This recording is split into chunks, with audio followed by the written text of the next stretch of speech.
សួស្តីអ្នកទាំងអស់គ្នាខ្ញុំសូមបង្ហាញទៅទៅមួយការអាប់ឡូតបញ្ជីឈ្មោះបច្ចុប្បន្នភាពបុគ្គលិកចូលទៅក្នុងប្រព័ន្ធ LACM របស់ក្រសួង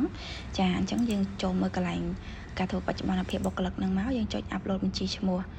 ដើម្បីយើងធ្វើបច្ចុប្បន្នភាពបុគ្គលិកចូលទៅក្នុងប្រព័ន្ធហ្នឹងណាហើយពីសំណាក់កន្លែងផ្កាយយើងត្រូវពេញតាមហ្នឹងមកអ្នកទាំងអស់គ្នាចាមានឈ្មោះរដ្ឋបាលមានឈ្មោះពេទ្យអីតាមហ្នឹងមកហើយនេះខ្ញុំអាប់ឡូតមុនទុកឲ្យហើយអញ្ចឹងណាពេលដែលយើងអាប់ឡូតមាន3 column ហ្នឹងមានបញ្ជីឈ្មោះបច្ចុប្បន្នភាពបុគ្គលិកនឹងមួយហើយនឹង PDF ពេលដែលយើង scan បច្ចុប្បន្នភាពបុគ្គលិកនឹងដែរបញ្ជីឈ្មោះយើងឲ្យបុគ្គលិកផ្តិតមេដៃជួបផ្ដេកទាំងអស់មាន5នាក់ផ្តិតទាំង5នឹងមកហើយអា file នេះគឺយើងពិបាក upload ជាងគេ column ទី1ហ្នឹងណាតែតើបញ្ជីឈ្មោះហ្នឹងគឺយើងសេរីមកបើថាឈ្មោះណាកន្លែងណាដែលអត់មានអក្សរមានឈ្មោះតែយើងលុបបន្ទាត់លុប column ចោលមកបើមិនជា column មាននៅសល់ណាហើយអា column ទី2នេះគឺយើងតើតើមួយការ upload បញ្ជីឈ្មោះដែរប៉ុន្តែរបៀប scan PDF ឲ្យបុគ្គលិកគាត់ផ្តិតមេដៃបើអត់ផ្តិតទេគឺ upload អត់ចូលតែម្ដងចា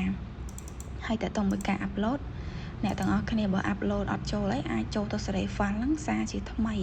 ចាបើសិនជាគ្រីបែបនេះគឺអូខេណា file របស់យើងណាគឺយើងអាចនឹងចូលបានហើយបើវា load ខ្វែងគឺ upload អត់កើតទេហើយអានេះគឺតើតើមួយនឹងការដាក់ file ប្រាក់ខែចូលចា text បែបនេះគឺអូខេណាអ្នកទាំងអស់គ្នាចា